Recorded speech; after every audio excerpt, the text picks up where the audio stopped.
The two fellows would be considered successive tortfeasors, which are people who commit actionable civil wrongs, torts.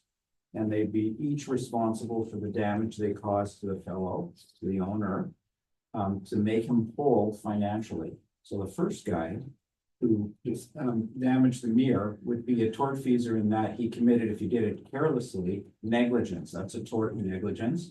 Or if he did it intentionally, he trespassed to goods, to the mirror. And the measure of damages for him would be the replacement value or the repair value of the mirror. So let's say it's $300. So then the second guy comes along successively. That's what got me all messed up, because I do concurrent tortfeasors usually, right? People that do it all at the same time, then they have to share in the cost, whatever. So the second guy committed a separate individual, separable tort of stealing the guy's car. And so in criminal law, it's theft. In civil law, it's called the tort of conversion. So he converted the guy's car to his own use, and he has to pay to make him whole for that. So what's the loss? The loss is called the market value of the car, or an insurance company is called actual cash value, which is replacement value less depreciation. So let's say the car's 30,000, a couple of years old, say 20,000 or whatever, 5,000 comes off for depreciation. The market value is $25,000. But what also has to come off to make this guy whole is to recognize that it doesn't have a mirror.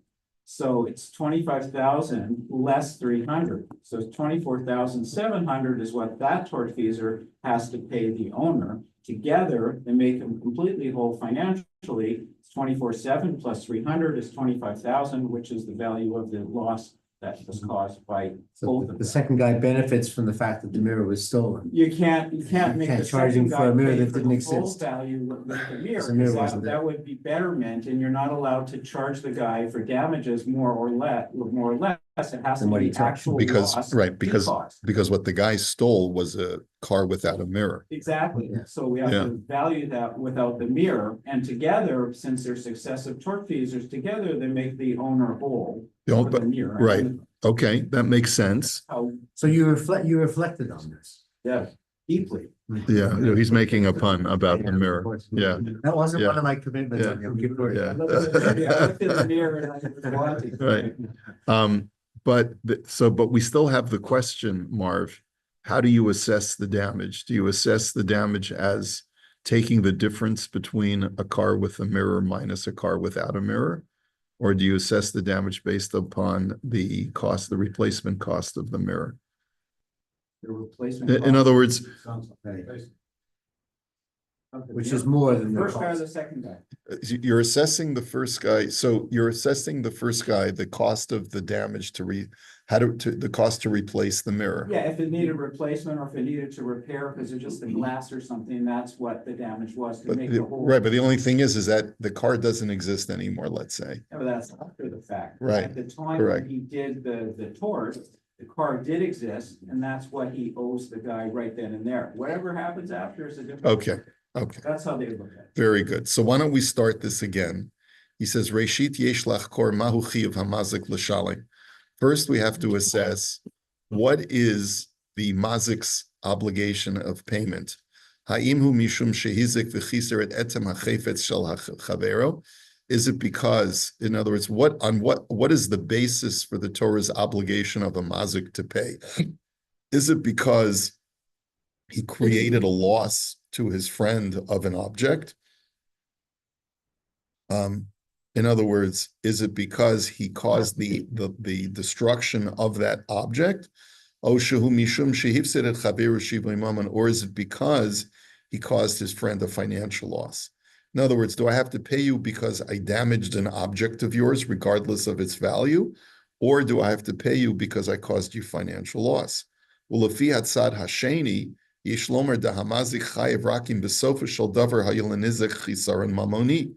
and therefore, if you look at it from the second point of view, then a mazik would only have to pay if at the end of at the time of the assessment, there is a financial loss.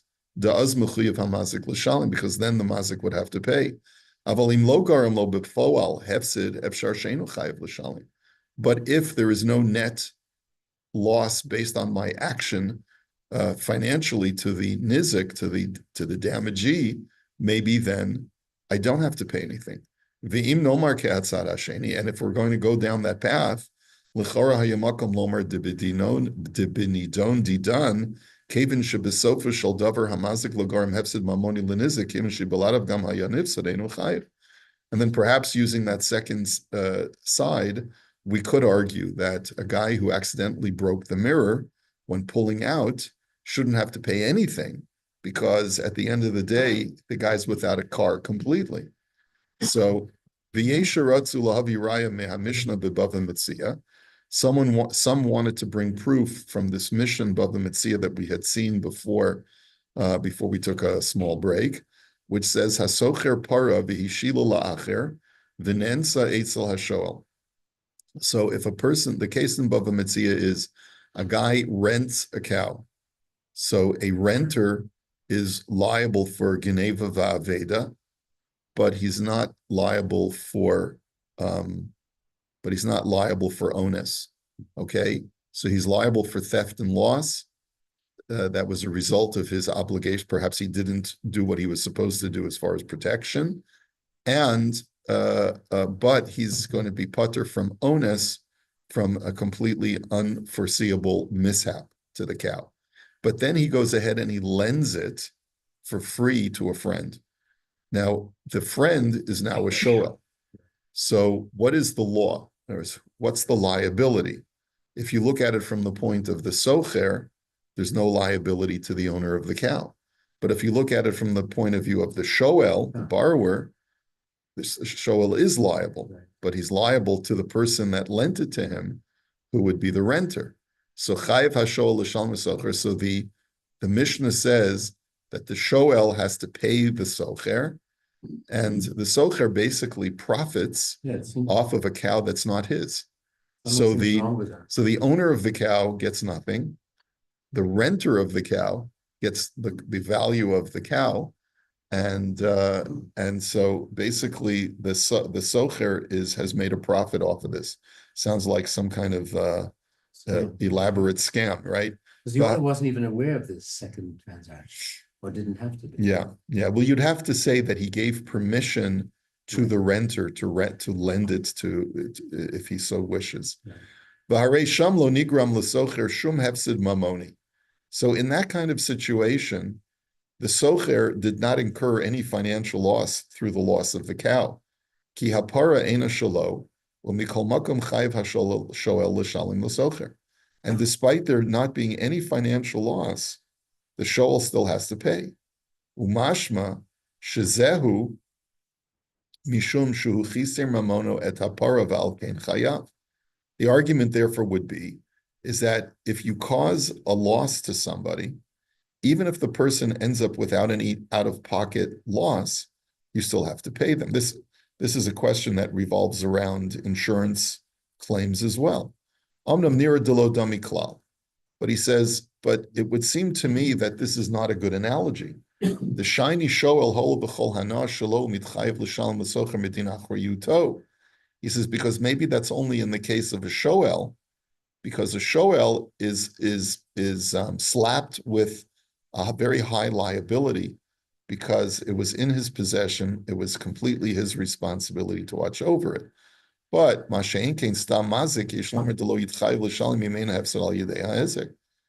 says, but a mazik is not someone who had the object in his possession, was never entrusted with responsibility for making sure the object is kept safe.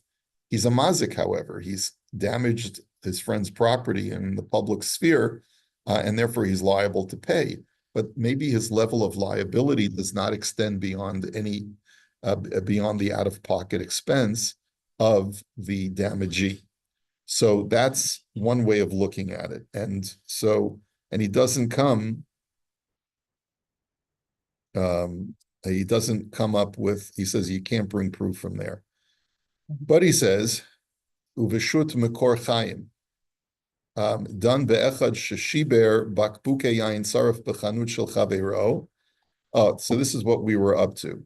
He says, what about a person who breaks the bottles of a friend I go into your residence. I break your bottles of whiskey at a time of prohibition, when whiskey is prohibited. Okay? The makomos shahashultanos ostrim lahachzik yenos kaelu. He says, and I do it at a time when if you get caught with whiskey, the government will confiscate it.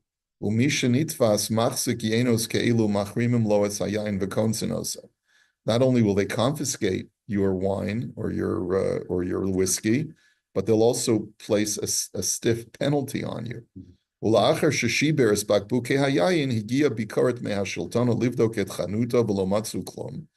And so after I break your bottles of whiskey, the government does a raid, and they are searching for bottles of whiskey, and they can't find anything.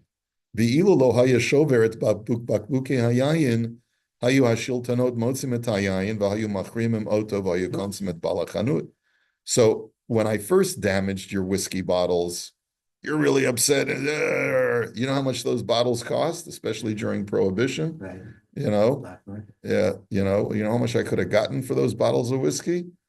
But the friend, Al Capone on the line. yeah, that's right. But the friend says, or maybe it was I would have shipped them up to Canada. But then the friend says, but wait a minute, I did it because look what I ended up doing for you. I ended up saving you from having to pay stiff penalties for having whiskey in your possession. So instead of trying to get money from me to pay for your broken whiskey bottles, for your destroyed whiskey, you should be paying me for having saved you from getting caught red-handed. So the question is the damager, the destroyer of the whiskey, liable or not? Okay, that's the question that he raises. Yeah? There's all sorts of questions around that. Was that its intent? Did he know there was going to be a raid?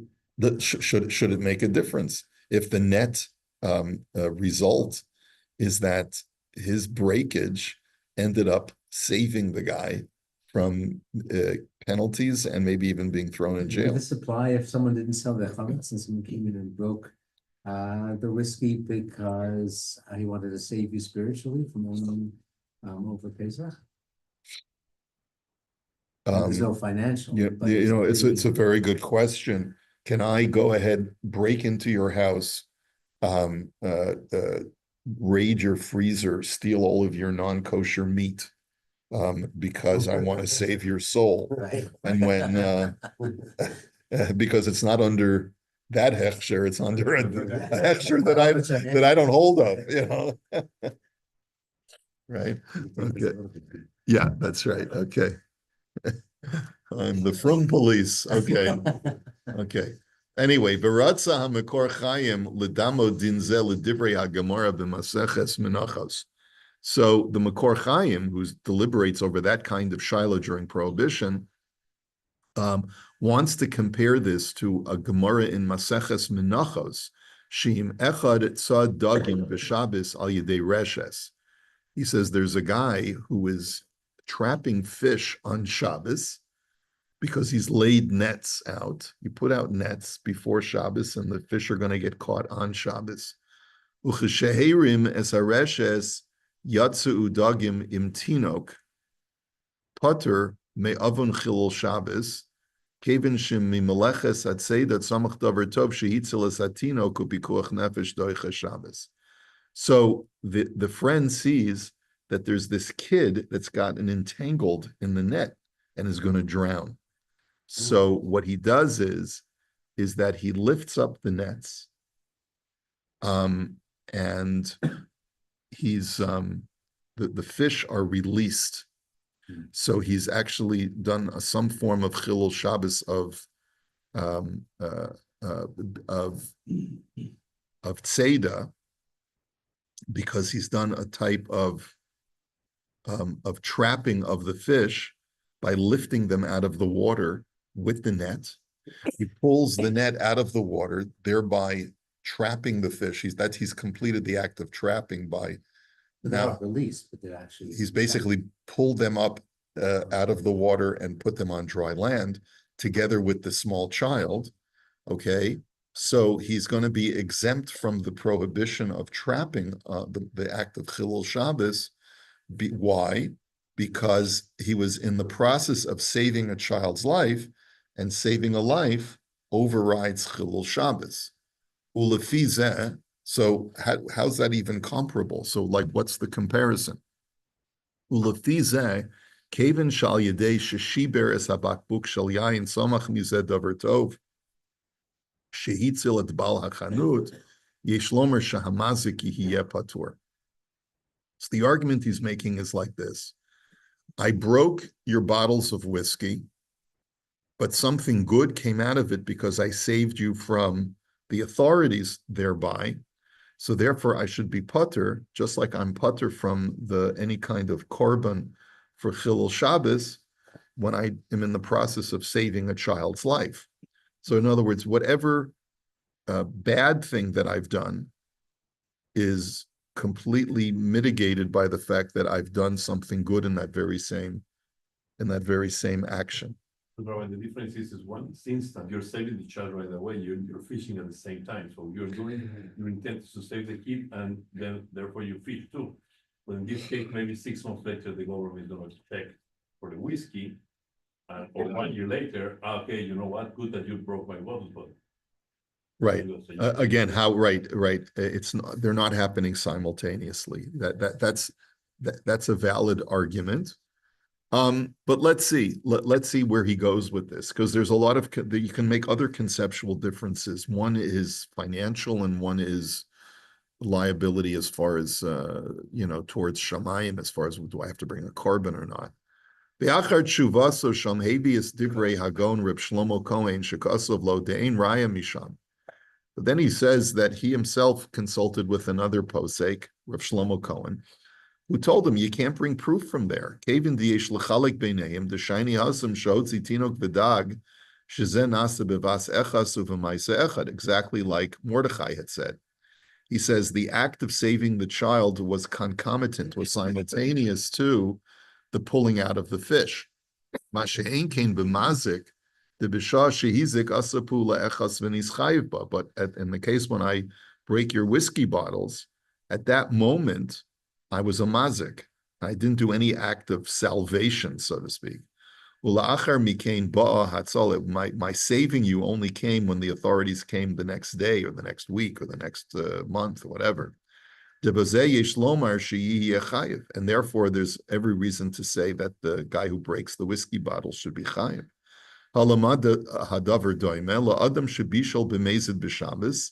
ואחר כך הזדמן שיש חולה שיש בו סכנה הזקוק לתבשיל הזה. The pashut sheyesh kan ma'aseh iser.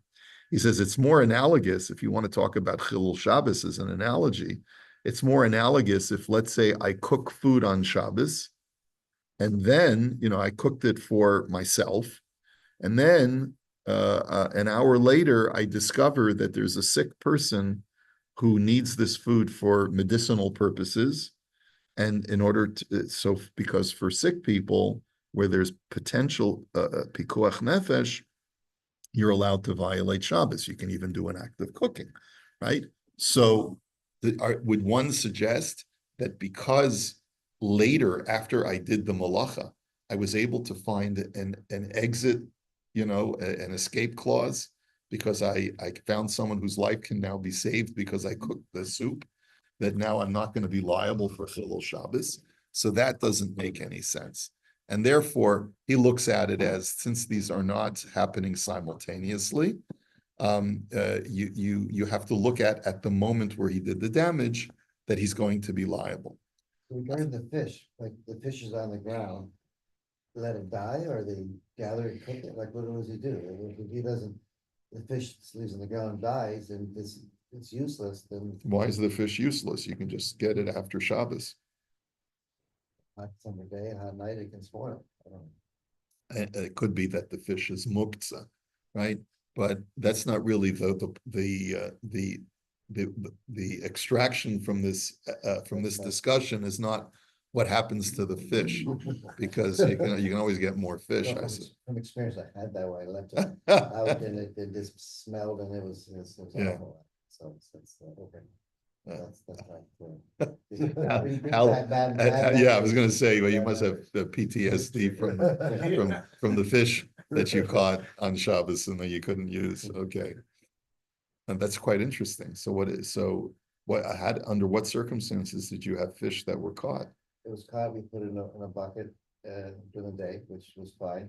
And then didn't think, and we left it in the bucket, and it was a hot day, and then the fish died, and then it was reeked. There's no way we cook it, there's no way. That point, so leave it out for a period of time. It spoils, yeah, especially on a hot day, yeah. Okay, there wasn't Shabbos though. Oh. Okay, aval benidon didon nira l'chayvo l'shalim estimei hamar alpi masha hagemara omeret bebava kama. So let's get back to our case of the broken mirror. Rav Sharaga says, I have another reason to hold the person who broke the car mirror liable based on the following Gemara. Amar Rabba, Adam Shazara Kli Merosh Hagag, Shi Yipol Leritzba Yishaver, Uvaodo Ba'avir Ba'adam Acher V'Shibro. This is a classic case, and I'm sure there must be tort law about this also. I throw a china vase off a rooftop, and a guy with a baseball bat comes by and goes boom, and he smashes it. Who's liable? Do they share liability? Now, if the guy was not there at all, it would have for sure shattered the vase, okay? So on the one hand, you could say the guy who threw the vase off the roof is liable.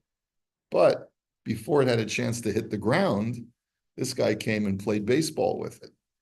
So who's the lie? Is that discussed in the tort Yeah, law? so that's what I work with is concurrent liability. It's the throwing off and the thing is pretty much one indivisible action. Why is it indivisible? Well, if it's coming down anyway. So gravity is going to cause its Yeah. destruction, Yeah, this guy- with or without the guy with the baseball bat. That's true, except it didn't happen that way. It happened that he smashed it also, right? So I would say that they're equally at fault for the damage. That's what I would say. You would that they should split I it. assess 50-50. They each were equally morally blameworthy for doing what they did. One's negligent, one's intentional. They share in the cost. All right. So listen what the Gemara says. Zeh sheshibro potter mitashlumin, kevin degamim hu lo hayashover hachefetz hayanishmar baod rega shemagia leritzba uchililu shiber kli shavur. So Rabbah is of the opinion that the guy who swung at it with his bat is completely putter. Why? Because it's as if he was breaking an already broken vase. Because once it flew off the rooftop, now you could argue, 1 second, why is it considered to be a broken vase? The guy could have caught it with a pillow instead of swinging at it with a baseball bat. But I don't know. But Rabbah is of the opinion that the guy who actually breaks it before it hits the ground is going to be potter. The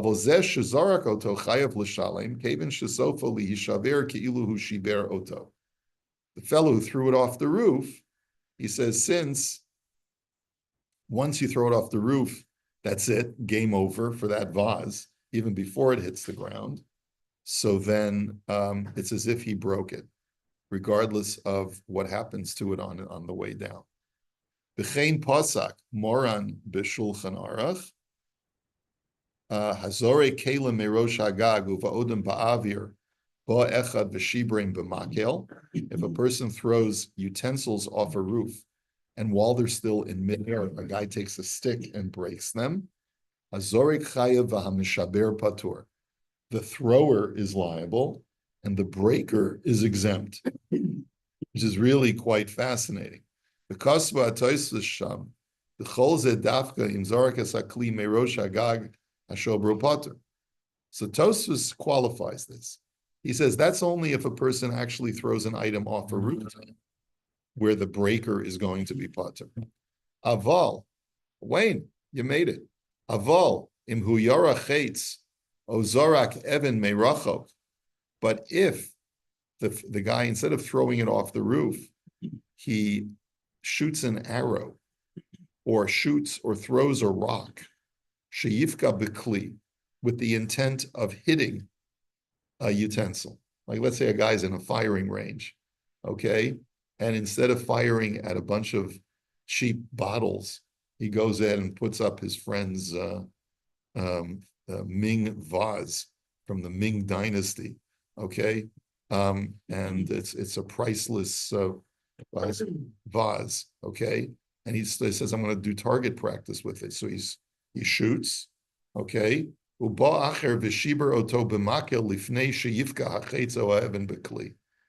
And his friend takes a baseball bat before the rock or the arrow has a chance to hit the vase and breaks it. He says, that's different. He says, you're not working with gravity there. You're working with the inertia from an arrow. He says, and he says, it's because the argument is like this. The guy who shoots the arrow or throws the rock has not handled the actual utensil. In other words, I didn't throw the utensil. I shot an arrow. And shooting an arrow towards a kli, alkein hu lo nechshav kekli shavur. So until the arrow hits the kli, it's not considered to be a broken kli. If I throw a vase off the roof, the vase, we view the vase as a broken vase the second it leaves my hands. But if I shoot an arrow at a kli, the kli is not considered a broken vase until the arrow actually hits the vase. So therefore, if a guy with a baseball bat comes and shatters it a split second before the arrow flies past it, so then the guy who broke with the baseball bat is going to be the one who's going to be liable. That's a fascinating distinction. It's not such an intuitive distinction, right? It's not something that you would have come at on your own. But there's a certain logic behind it, and that's how the Bach explains it. He says, "V'chein pasak hashach, v'hevi shekein pasku hanimuke Yosef, v'hayam shel Shlomo va'od." He says that's how the Shach paskins with a bunch of other poskim. V'af al pi shebiktsos hachoshen ratza lahochiach shadasa rosh hanimuke Yosef, ena kedasa tosus anal usvir lahu shein chiluk bein zorak etzegil zorak chetz lishbor etachlit. He says the Ktsos HaChoshen argues that that's not the opinion of other Rishonim. The Rosh and the Nemuke Yosef seem to not make that distinction. Ulam kfar kasu achronim I'm b'shut achiyes or b'chazanish lidchot et divrei Ktsos HaChoshen she'eno chacham divrei HaRosh and Nemuke Yosef shecholkim al hatosvos. But there are other achronim who disagree with the Ktsos, and they feel that it is unanimous that regardless of whether you throw the vase or whether you shoot an arrow at a vase, either way, once the action is done, either the throwing of the vase or the shooting of the arrow, the guy who breaks it before it hits the ground or before the arrow hits it is going to be potter. Okay, with that information, we'll hopefully finish it Mirz Hashem tomorrow. Have a great day, everybody, and we'll learn one more time tomorrow, and then we'll be on break for a couple of weeks.